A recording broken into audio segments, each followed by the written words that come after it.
Hi friends, welcome back. तो friends, अभी का वीडियो है man who rescued 10,000 Pakistani Hindus, they need Modi's help. अरे बाप रे। चलो वीडियो देखते हैं।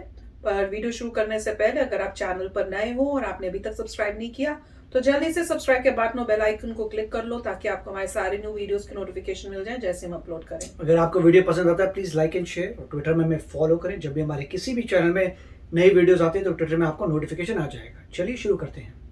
तो एक व्यक्ति से मैं मिला, उसने फल का ठेला लगा रखा था। उसकी आंखें एकदम पथराई हुई थी। तो मैंने थोड़ा उससे बात की। मैंने कहा, दादा कहाँ से आए हो? तो कहे, भाई साहब मैं सिंध से आया। अच्छा, सिंध से आए। यहाँ कैसा चल रहा है? कि ठीक है वैसे। घर में कौन है? पत्नी है, 3 बच्चे हैं। तो मैंने कहा, यार आप आए क्यों? तो अच्छा सा परिवार है, 3 बच्चे हैं। बच्चियों पे तो फिर भी खतरा बहुत है, बच्चों पे क्या खतरा है? तो बोला, भाई साहब देखो, पत्नी से मैं बहुत ज्यादा प्रेम करता हूँ और 3 बच्चे मेरे नहीं है? अच्छा। तो मैं तो एकदम सन्न रह गया कि ये आदमी क्या बोल गया। और वो बच्चों के प्रति उसका बड़ा अनुराग था। उसने उसने बच्चों को डांटा नहीं, वो छोटी मोटी ऐसे हंसी मजाक शरारत कर रहे थे। तो मैंने कहा, आप क्या बात कर रहे हो? बोले, देखो भाई साहब, मैं घर से निकला और उसके करीब 5 घंटे बाद में माँ ने मेरे ट्रांसपोर्ट ओनर को बोला, जिसके यहाँ से मेरा टाई अप था, तुरंत घर आ जाओ भाई, अभी के अभी आ जाओ। तो मैंने सब काम छोड़े, दूसरे आदमी को ट्रक संभलाया और मैं दौड़ के मेरे घर पहुंचा। तो मुझे पता लगा घर में घुस के गन पॉइंट पे मेरी पत्नी को यहाँ के वडेरे उठा के ले गए हैं जागीरदार। मैंने उनके घर जाके उनके हाथ जोड़े, पैर पकड़े, गांव के 10-5 आदमियों को लेके गया। मेरे को मेरी बीवी वापस दे दो, तो 10-20 दिन काम में लेके भेज देंगे, अभी तो तू जा यहाँ से। और बहुत मारा मुझे, जाके पैर न फटे बिवाई, वो का जाने पीर पर आई। 8-9 साल की बच्ची को गन पॉइंट पे कोई घर में से उठा के ले गया। सेम डे गन पॉइंट पे उस बच्ची का कन्वर्जन हो गया और 9-10 साल की बच्ची का जबरन निकाह किसी 40-50 साल के आदमी से करवा दिया गया।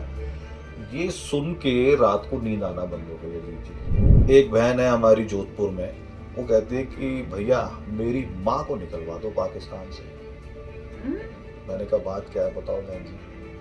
बोले, भैया मेरे 4 बच्चे ना वडेरे के बच्चे हैं। मेरे पति को उसने मार मार के अधमरा और अपाहिज कर दिया और मुझे घर से उठा के ले गया था। 4 बच्चे उसके, और मैं उसकी भोगदासी बन के वहां पे रही। और मुझे ये लोग धरती पे जीवित भगवान लगते हैं कि इतनी बड़ी राक्षसी व्यवस्था के अंदर भी उन्होंने भगवत गीता और भगवान राम के नाम का त्याग नहीं किया। इनके पास सबसे अच्छा विकल्प था कलमा पढ़ लेने का। इन्होंने नहीं पढ़ा इतने दबाव में भी, और अपने धर्म और अपने बच्चों को बचाने के लिए भारत में आए। तो मोदी जी ने कहा कि हिंदू यहाँ नहीं आएगा तो कहाँ जाएगा भैया? और पाकिस्तान का ही क्यों, पूरी दुनिया का हिंदू भारत में नहीं आएगा बेचारा प्रताड़ित होके तो कहाँ जाएगा? हमारी सरकार आएगी तो हम इन सब की सुध भी लेंगे, इन सब का पुनर्वास भी देखेंगे और इनको अच्छा मानवीय जीवन मिले और सुरक्षित मानवीय जीवन मिले, इसकी सुनिश्चितता भी करेंगे। ये मोदी जी ने कहा है। ऐसा कहने वाला कोई दूसरा पॉलिटिशियन नहीं है। तो हमको उनकी मंशा पे अभी भी शक नहीं है, शंका नहीं है। समय की बात है, चीजें हैं, राजनीति है, इन लोगों की भी अपनी कई मजबूरियां रहती होंगी, पर वो इन लोगों के प्रति असंवेदनशील हो जाएंगे ऐसा मेरा हृदय नहीं मानता है जी। नमस्कार दोस्तों, मैं जीत और आप देख रहे हैं डू पॉलिटिक्स। कई बार क्या होता है कि कुछ मुद्दे ऐसे होते हैं जिनके बारे में हम सुनते हैं, उनके कीवर्ड्स हमें याद रह जाते हैं। जैसे सीएए है, उसमें मूलतः हम सिर्फ यही समझते हैं कि भारत की सीमा से सटे हुए जो भी पड़ोसी राज्य हैं उसमें जो रिलीजियस माइनॉरिटीज़ हैं उनके साथ जो उत्पीड़न हो रहा है, उनके कारण उनको भारत में नागरिकता में अब सुविधा दी जाएगी। पहले भी मिली करती थी नागरिकता और सारे लोगों के लिए ओपन था, उसी प्रक्रिया से आते थे। लेकिन पाकिस्तान में हिंदुओं की जो दुर्गति है, अफगानिस्तान में सिखों की जो दुर्गति है, या बांग्लादेश आप चले जाइए, तो इन सब को लेके एक वृहद, एक आप कह सकते हैं कि हमारी समझ विकसित नहीं हो पाई है, क्योंकि ज्यों ही इस पे चर्चा होनी थी तो ये शाहीन बाग की नौटंकी होने लगी और फिर भारत की सीमाओं को पूरी दुनिया के लिए खोलने की बातें की जाने लगी। इसी मुद्दे पे मैं आज आपको ऐसी शख्सियत से मिलवाने जा रहा हूं जो निमित्तकम एक संस्था है, उनके अध्यक्ष हैं, और इस व्यक्ति या इस संस्था की बात इसलिए भी आवश्यक हो जाती है कि जब हम और आप ज़्यादा से ज़्यादा इस डिस्कशन में, इस चर्चा में, इस सीए हो या कोई भी मुद्दा हो, उनकी चर्चा में जब हम स्टूडियो में बैठ के बातें करते हैं या बहुत ज़्यादा कोशिश करते हैं तो एक दिन के लिए ग्राउंड रिपोर्ट करने हम कहीं चले जाते हैं। लेकिन कोई शख्स या संस्था 3,000 पाकिस्तानी हिंदुओं को अगर नागरिकता दिलवाती है, 10,000 पाकिस्तानी हिंदुओं को कानूनी तरीके से पाकिस्तान से निकलवाती है, यहाँ पे लाती है और ड्यू प्रोसेस ऑफ लॉ जो है हमारे देश का, उसके थ्रू उनको यहाँ रहने का, खाने का, शरणार्थी होने का और अंततः जो भी प्रक्रिया है उससे एक भारतीय नागरिक बनाने का जो कार्य करती है, उसमें जय आहूजा जी ने काफ़ी काम किया है। जय जी, आपका बहुत बहुत स्वागत है। नमस्कार। सबसे पहले तो मैं चाहूँगा कि आप दर्शकों को ये बताएं कि निमित्तेकम जो संस्था है जी, अभी मैं बात कर रहा था तो आपने बताया कि 3,000 को आप लोग लगभग नागरिकता दिलवा चुके हैं और फिर 10,000 जी लाए हैं, और फिर बात हो रही थी कि जोधपुर में मतलब लोग बहुत ही दयनीय स्थिति में हैं। जी, मैं भी यहाँ मजनू के टीला में मतलब जहाँ तक हो सकता था एक्सेस वहाँ तक गया और बहुत हृदय विदारक कहानियाँ मैंने सुनी हैं। सबसे पहले थोड़ा सा मतलब डेटा दीजिए कि ये एफर्ट आपने कब से शुरू किया, कितने लोगों को अभी तक मतलब आप मिल चुके हैं, कितने लोगों की मदद हो पाई है, सरकार का क्या रवैया रहा? अजीत जी, मैंने ये काम 2010 से शुरू किया था और इसके अंदर दो कारण थे इस विषय के अंदर आने की। ये वो दौर था जब 2009-10 में ऑर्कुट और फेसबुक डेवलप हो रहा था और सोशल नेटवर्किंग साइट हमारे आम जनजीवन का हिस्सा बनती जा रही थी। तो हमारी कुलदेवी है हिंगलाज माता। अपने सनातन शास्त्रों के अनुसार माँ सती के शरीर के 52 हिस्से धरती पे अलग अलग जगह गए हैं, जिसमें माता जी का ब्रह्मरंध्र यानी ब्रेन, उनका मस्तिष्क हिंगुल पर्वत पे गिरा और वो सनातन धर्म का पहला शक्तिपीठ है। तो मैं माता जी के मंदिर की क्या स्थिति है जानने के लिए पाकिस्तान में लोगों को फ्रेंड रिक्वेस्ट भेजने लगा। उसमें उस यात्रा में एक मित्र बन गए हमारे फेसबुक पे, राकेश लखानी जी। वो मेरी तरह ही जन्म से भारतीय, उनके पुरखे भी सिंध से माइग्रेट होके आए थे। वो अडानी मेडिकल कॉलेज के उस समय आईटी हेड थे और वो वर्डप्रेस के ब्लॉग्स लिखा करते थे रोज होने वाली घटनाओं पे। वहाँ के कुछ पत्रकारों से, एक्टिविस्ट से उनकी मित्रता थी। और सबसे ज़्यादा हृदय विदारक बात ये थी कि मेरी बिटिया उस समय 9 वर्ष की थी, लगभग 8-9 वर्ष की, और मैं 8-9 साल की बच्ची को गन पॉइंट पे कोई घर में से उठा के ले गया। सेम डे गन पॉइंट पे उस बच्ची का कन्वर्जन हो गया और 9-10 साल की बच्ची का जबरन निकाह किसी 40-50 साल के आदमी से करवा दिया गया। ये सुन के रात को नींद आना बंद हो गई अजीत जी। और मुझे लगा कि अगर मेरे दादाजी ने 1947 में भारत आने का निर्णय नहीं लिया होता तो इस बच्ची को, जो मेरी बिटिया है, जो मेरी आंखों का तारा है, इसको बचाने के लिए मुझे उस समाज में कितना संघर्ष करना पड़ता और किसी पिता पे क्या बीतेगी जब उसके बच्चे को कोई उसके हाथों में से छीन के ले जाएगा, या उसके बेटे बेटी के साथ स्कूल में रोज इस बात की प्रताड़ना होगी कि तुम काफिर हो, तुम अलग गिलास में पानी पियो, तुम हमारे साथ खाना नहीं खाओगे और तुम मूर्तियां पूजते हो। तो अगर इतनी प्रताड़ना मेरे बच्चों के साथ होती तो मुझे कैसा लगता। तो उनके आने का कारण भी वही है जो मेरे दादाजी का कारण आने का था। उनको इस्लामिक रिपब्लिक पाकिस्तान में नहीं रहना था। उनको समझ में आ गया था कि ये धरती अब श्रिंक हो चुकी है, यहाँ से निकलना चाहिए। तो मेरे दादाजी का हाथ पकड़ने वाला कोई नहीं था। तो मुझे लगा मुझे आगे बढ़ के इन सब भाई बहनों का हाथ पकड़ना चाहिए और समग्र हिंदू समाज को कहना चाहिए कि हम ऐसे दोनों बाहें फैला के इनको अपने आप में समेट लें, क्योंकि ये यहाँ नहीं आएंगे तो कहाँ जाएंगे, धरती पे और तो कोई जगह इनके लिए बची नहीं है। ये कारण था, मैं इसमें लगा। फिर 2012 में मुझे डॉक्टर ओमेंद्र रत्नू, मेरे सगे बड़े भाई से मेरे लिए जीवन में बढ़कर हैं, वो मिले।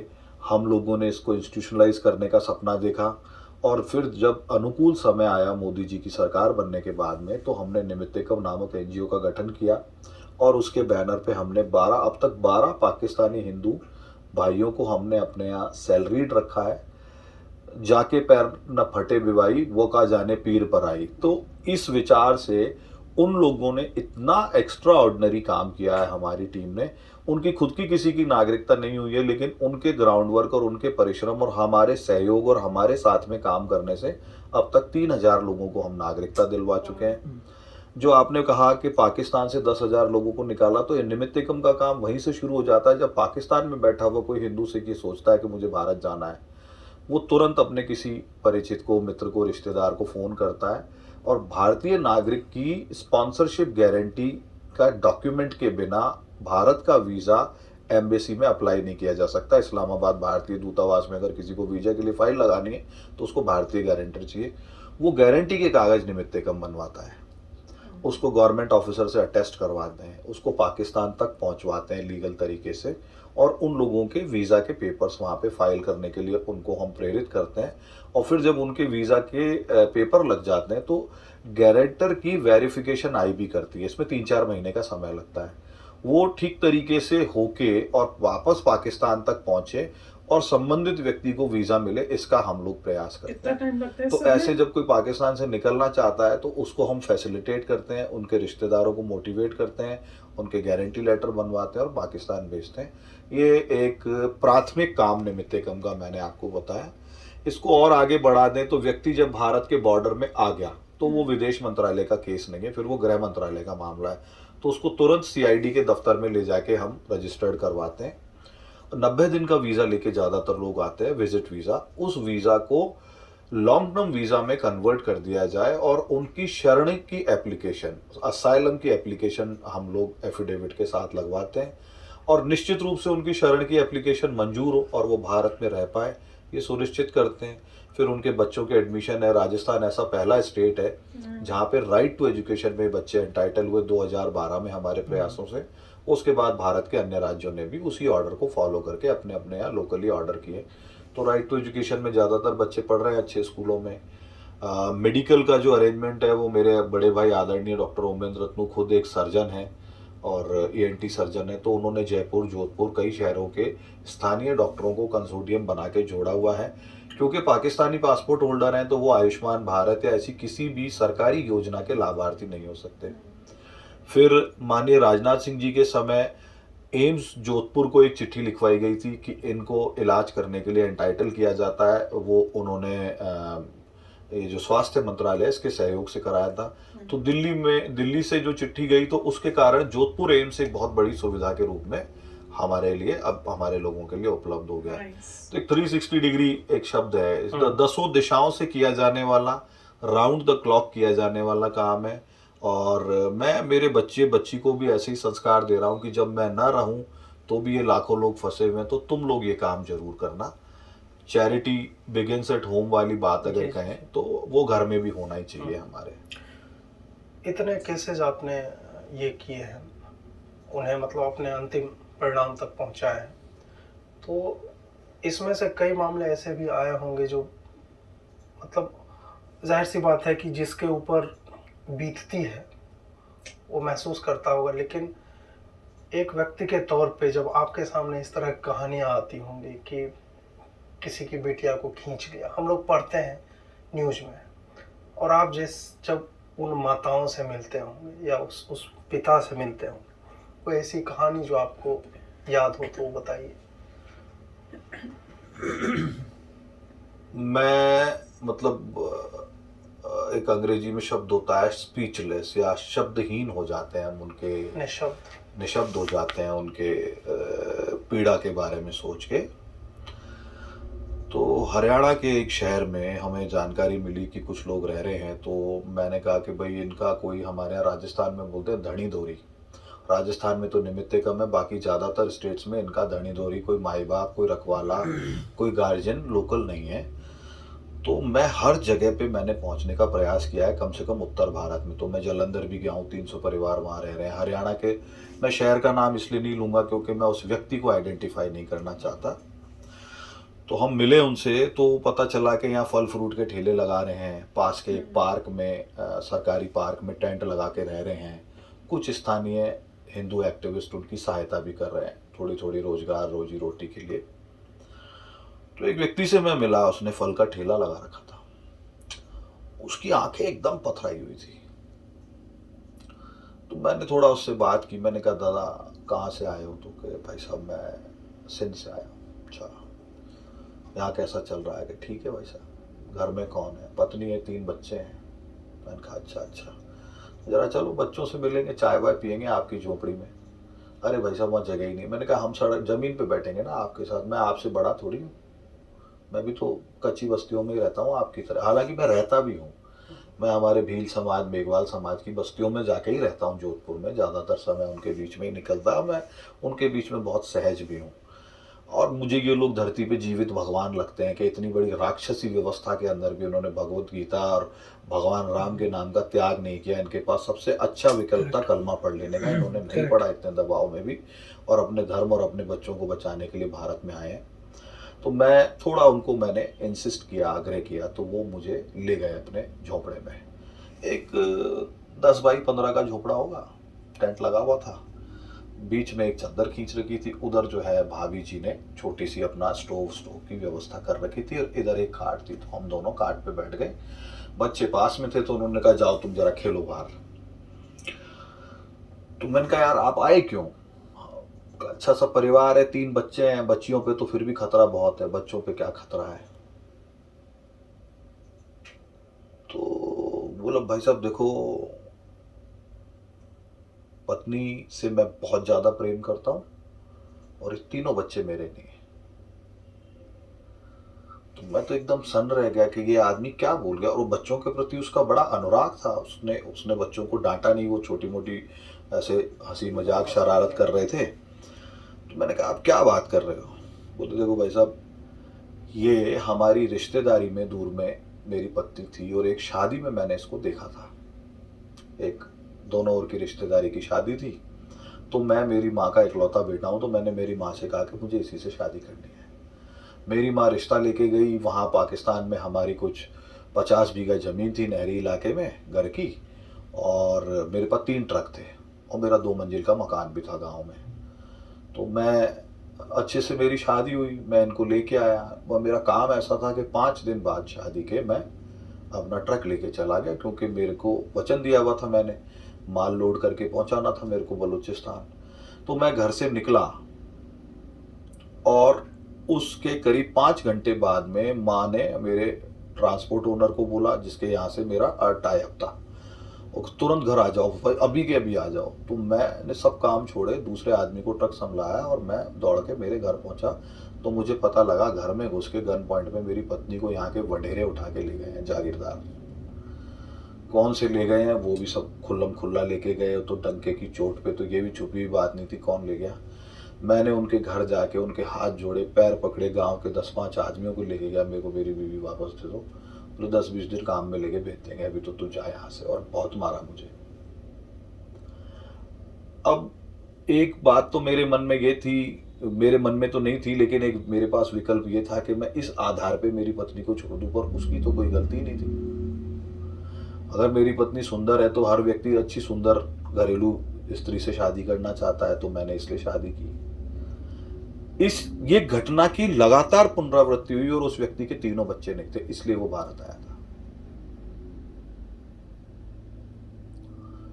वो तीनों उसको पिता बोल रहे थे, लेकिन तीनों उसके बच्चे नहीं थे। इस इतनी कठोर परिस्थितियों में कोई अपने धर्म को, और दबाव एक ही था कि कलमा पढ़ ले, पीछा छोड़ देंगे तेरा। ऐसी कई घटनाएं हैं। जयपुर में एक डॉक्टर साहब है, मैं उनका नाम नहीं लूंगा, आधी रात को हैदराबाद शहर से अपना घर बंद करके जो हाथ पड़ा वो लेके निकले, अपनी बच्ची को, अपनी पत्नी को बुर्का पहना के, खुद उसी तरीके का गेटअप बना के, और पूरी रात ड्राइव करके लाहौर पहुंचे। 3 महीने लाहौर में पड़े रहे। 16 साल की बच्ची अगले दिन सुबह उठने वाली थी, सूचना मिल गई। अजीत जी, हमको कोई बोले ना अभी आप जहाँ रह रहे हैं कि इस मोहल्ले को अभी के अभी खाली करना पड़ेगा, तो हमारे पैर के नीचे से जमीन निकल जाएगी। लोग देश छोड़ के आ रहे हैं। एक बहन है हमारी जोधपुर में, वो बार बार कहती थी कि जय भैया जब भी आए मुझे उनसे मिलना है।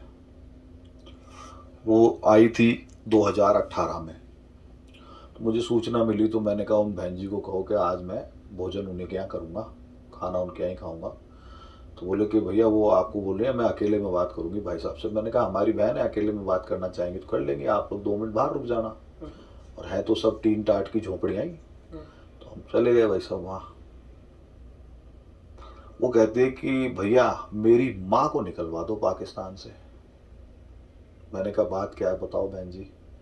बोले भैया मेरे चारों बच्चे ना वडेरे के बच्चे हैं, मेरे पति को उसने मार मार के अधमरा और अपाहिज कर दिया और मुझे घर से उठा के ले गया था, चारों बच्चे उसके हैं और मैं उसकी भोग दासी बन के वहाँ पे रही हूँ और मैं चारों बच्चों को बचा के यहाँ ले आई हूँ। मेरे पति की तो हालत ऐसी है कि वो तो बेचारा चल भी नहीं सकता, अब उसका तो जो होगा हमारे हाथ में नहीं है। लेकिन मेरी माँ के पीछे पड़ गए हैं वडेरे के सब आदमी और मेरी माँ गांव गांव में मारी मारी फिर रही है, 65 साल की बुढ़िया, और उसको वीज़ा दिलवा कर निकाल दो, मैं आपके पैर धो के पीऊँगी, मुझे आपसे ये बात करनी है।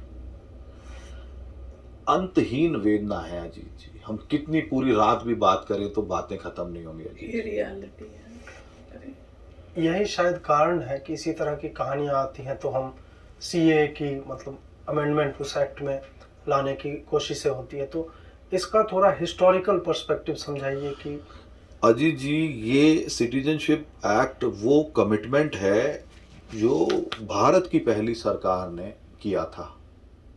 1950 में नेहरू लियाकत समझौता हुआ जिसमें अलग अलग विषयों पे बहुत सारी बातें हैं, लेकिन उसमें दोनों देशों की सरकार ने और दोनों प्रधानमंत्रियों ने ये माना कि यदि भारत का माइनॉरिटी मुस्लिम पाकिस्तान जाना चाहेगा तो पाकिस्तान की सरकार उसको अनिवार्य रूप से शरण देगी और प्राथमिक आधार पे प्रेफरेंशियल सिटीजनशिप की व्यवस्था करेगी।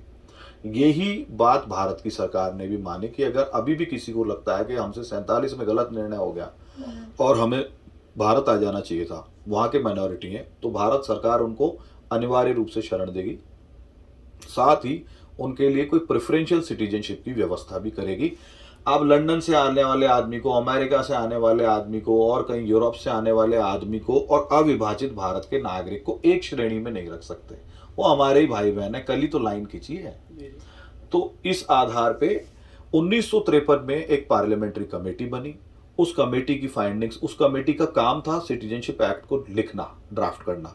उस कमेटी की फाइंडिंग्स में भी आया कि पाकिस्तान में बेहद मार्मिक स्थिति है और वहाँ पे माइनॉरिटीज़ के ऊपर बहुत तेज़ी से जुल्म जातियाँ जारी हैं।